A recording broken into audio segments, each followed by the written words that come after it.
Hello, viewer.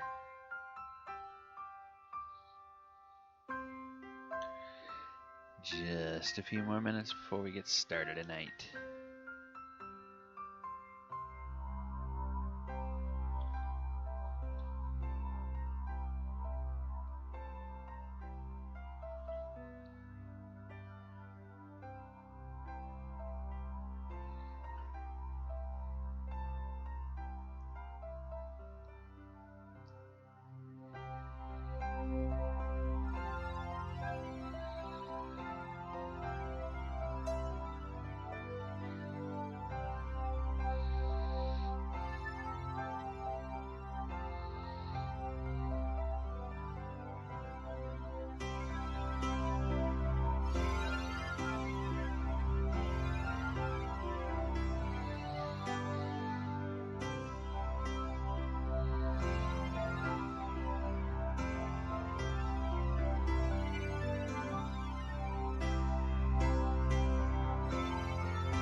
Alright, everybody.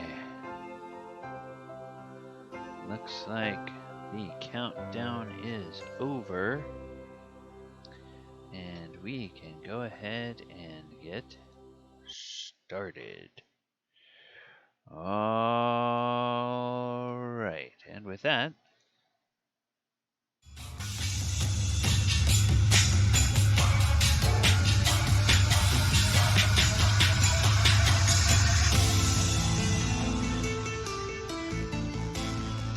hey everybody, welcome to Monster Monday. I'm your host, DM Gallibond.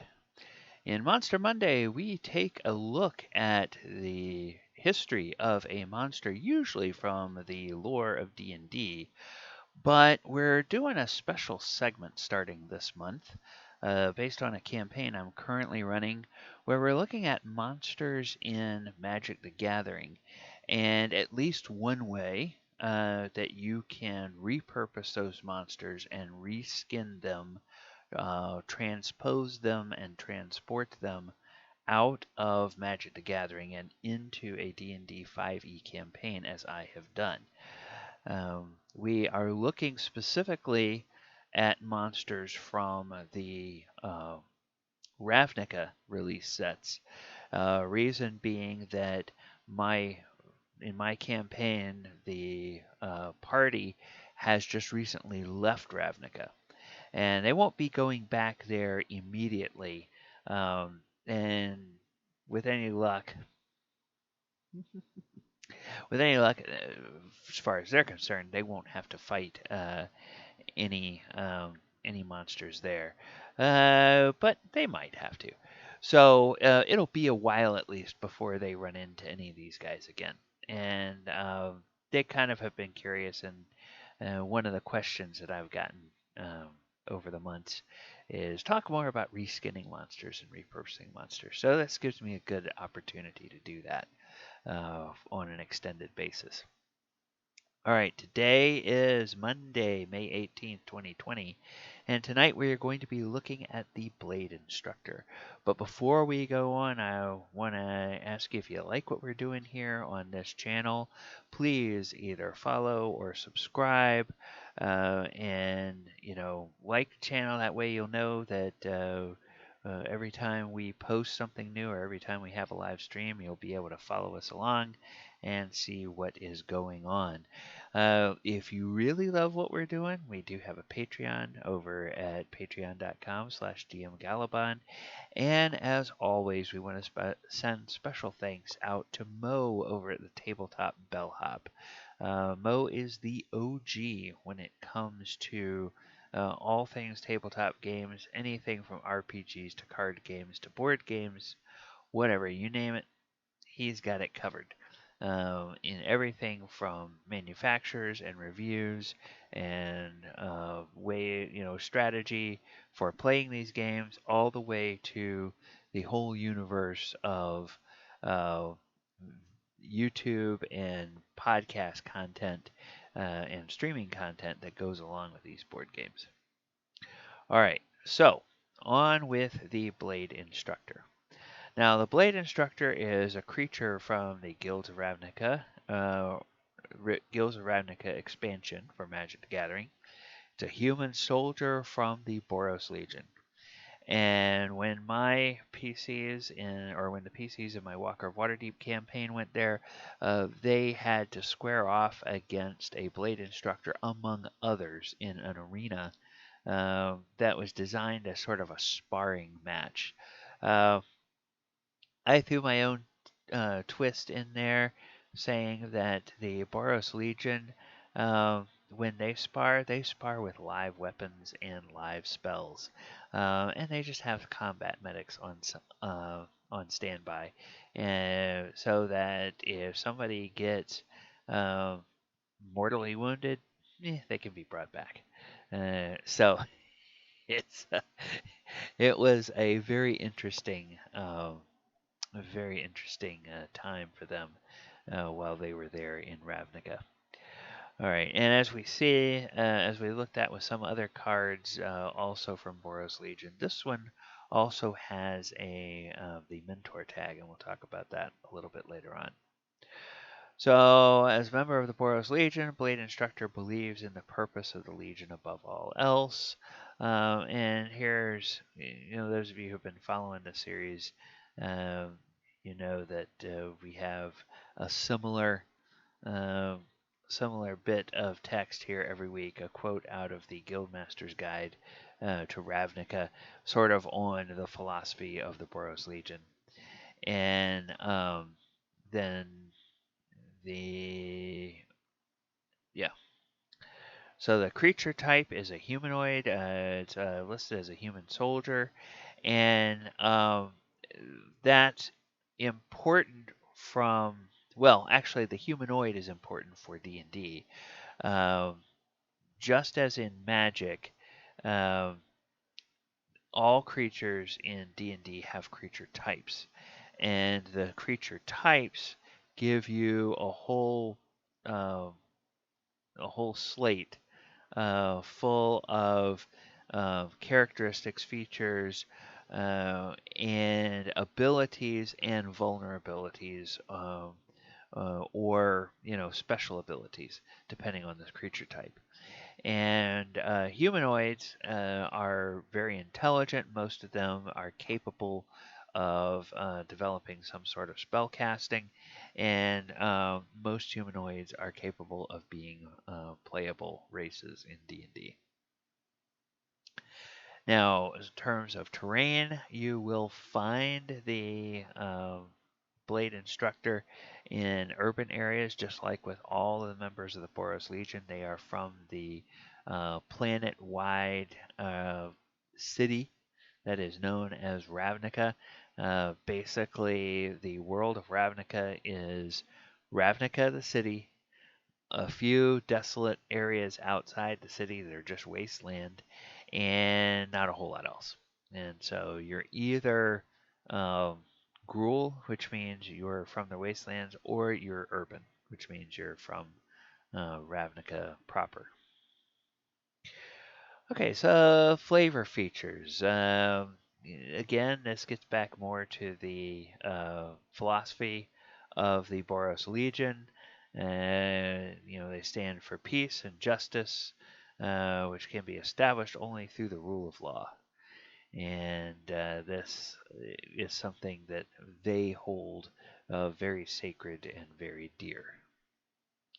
Okay, now we get to the good stuff. Let's take a look at what I did when I took the Blade Instructor out of Magic the Gathering and put it into D&D. Okay, so first of all, the basic stat block that I started with was a stat block for the Burrow Shark, which is one of the types of humanoid enemies that the adventurers will face in the Princes of the Apocalypse campaign. So I decided that the Blade Instructor would be a CR4, plus 10 per attack, 3 attacks per round, and we'll talk a little bit about how I arrived at those qualities a little later. Armor class 18, plate mail, hit point 76, damage dice d6, and then the full stat block. And this monster also reflects some of the powerful abilities of the monster in Magic the Gathering, namely that mentor ability. Okay. So now the attacks it gets 3 attacks with its greatsword, and so that greatsword is plus 10 to hit, melee weapon attack, reach 5, 2d6 plus 4 slashing damage. Okay, now I see I screwed something up. All right, so we talked about where do I get the attacks from. The attacks come from the power. So this is a power 3, toughness 1 creature. And the challenge rating comes from the usually will come from a combination of the casting cost and the toughness. So 2 and 1, it takes 3 to cast it, and 1 more for the toughness. That's 4. So that's where you get the CR4. And then 3 attacks comes from the fact that it deals 3 damage. Okay, so that's just the conversion math that I was doing for the creatures when I brought them over from Magic to D&D. Plus 10, that's just a factor that it's a not an arbitrary, but it's a calculated factor that I do that's not based on the monster so much as it is based on my party of adventurers. The adventurers all have very high armor classes, so the homebrew monsters that I did, their attack bonus skews a little higher than the attack bonus of most enemies of the same CR. They also mostly are, a little bit heavier in hit points, and I usually don't um, increase the um, increase the armor class over whatever template I'm choosing. In fact, sometimes I even decide the armor class is a little too high and I bring that down, because what I want is I want to give my players the satisfaction of hitting these monsters, but I also want them to have the feeling of hitting them with a really good shot and having the monsters not even really be phased that much by it. So I like to give them a big bucket of hit points, and also that means that the monster can stay around to dish out a little punishment of its own and really make the characters feel like they are in a challenging fight. Um, and then let's see. So the Blade Instructor has some special abilities. The main special ability is this field command, and that's what I call it. That I call field command the same thing that in Magic is called mentor. So first of all, you'll notice that this soldier gets resistance to, uh, damage immunity to radiant, that should say, and damage resistance to thunder. And the reason it gets Radiant and Thunder resistance and immunity is because it uses white mana to cast the card. And I just went through and I mapped out where every color of mana in Magic maps to two different types of energy in D&D. And most of the time, if it's a single color card, I will give these creatures immunity to one of those types and resistance to the other. It's very rare that you will see something that I have converted that just doesn't have any special abilities like that. And part of that is, again, just like I said a little bit earlier, I just want to make these that much little bit tougher for the party. You know, if it's got a resistance or immunity to radiant and thunder, well, you can still get it with fire, and it's still going to fall if you chop it in half with a weapon. So, uh, it's not really taking things away from the party. It might just frustrate one particular party member depending on what they're fighting if they have a special trick that uses a certain kind of energy.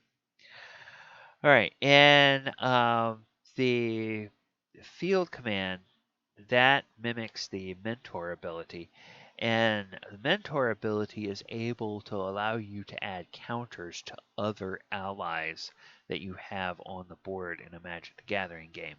There's not really a way of increasing the challenge rating of other monsters. About the best you can do in D&D is say, okay, that's going to give the other monsters around them uh, advantage on their attacks. It's similar to pack tactics, but the caveat is that it can only mentor or only field command um, creatures that have a lower CR. Because there is this military hierarchical structure within the Boros, I wanted to mimic that in the way these abilities work. And as we'll see a little bit later, in the way I deployed these, I actually allowed some of that synergy to play out. All right, so in Magic the Gathering, the Blade Instructor, like I said, comes out of the Guilds of Ravnica expansion, and this kind of game where you do a crossover between Magic and D&D is something that I've wanted to do ever since Magic first, hit the store shelves in 1993.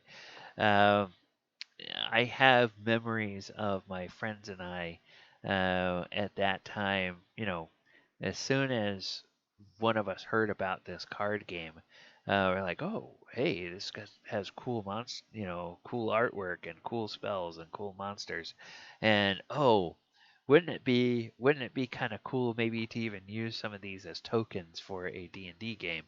Uh, Except they're the wrong size and whatnot. And so we were thinking about this all the way back then. And I had always thought, oh man, wouldn't it be cool to have some of these monsters show up in a D&D campaign?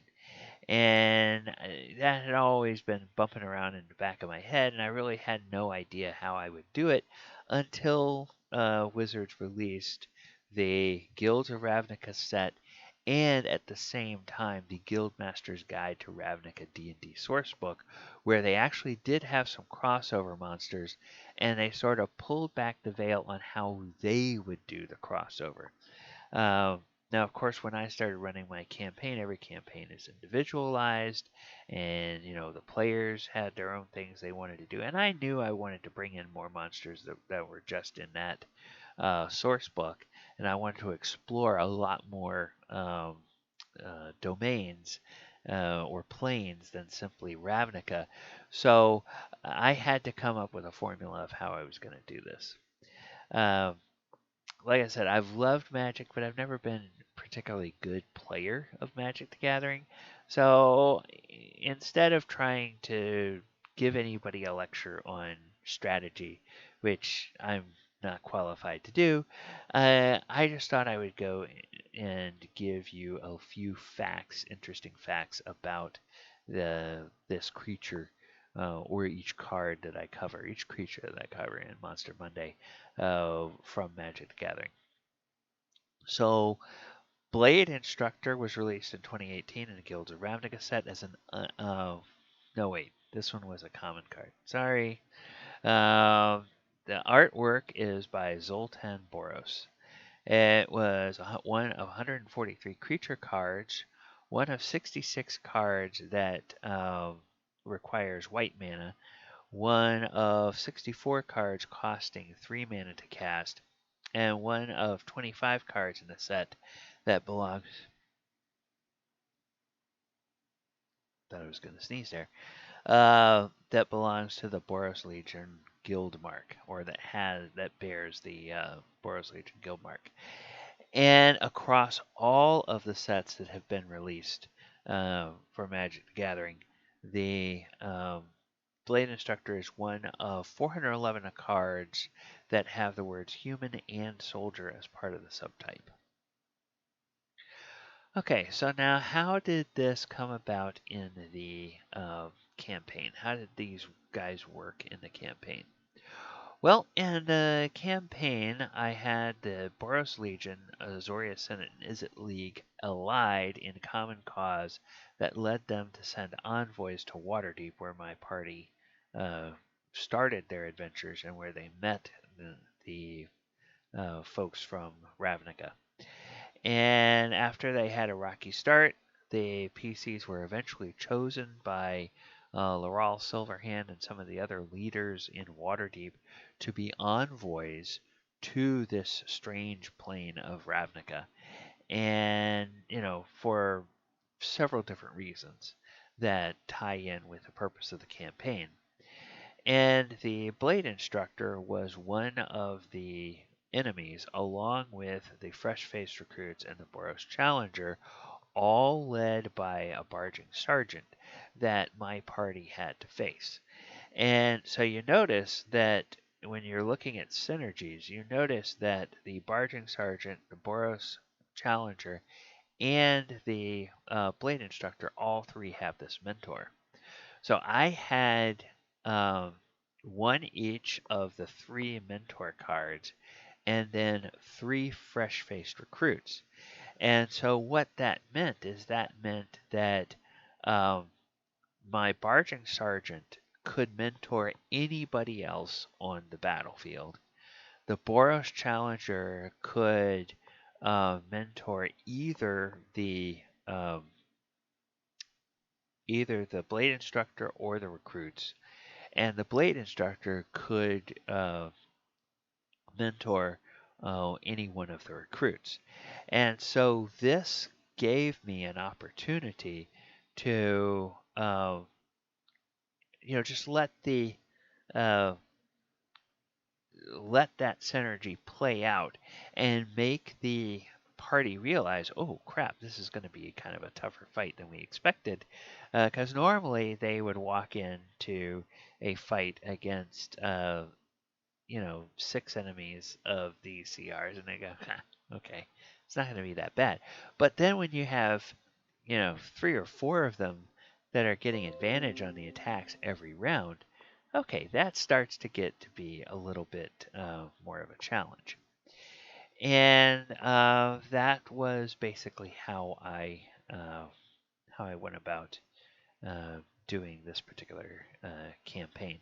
Now, eventually, I will get done with all of the Boros monsters that my party faced, and I'll go on and I'll talk about some of the Golgari and some of the Ghoul, and even some of the House Demir monsters that I created for them for that section of their campaign.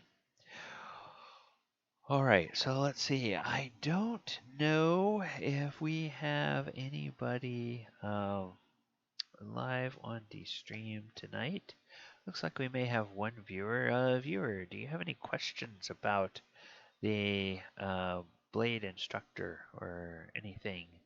Uh, or are you do you have any personal experience using that either in a Magic the Gathering game or finding it in a D&D game somewhere? Okay. All right. Well, if not, I think I'm going to go on into the wrap up.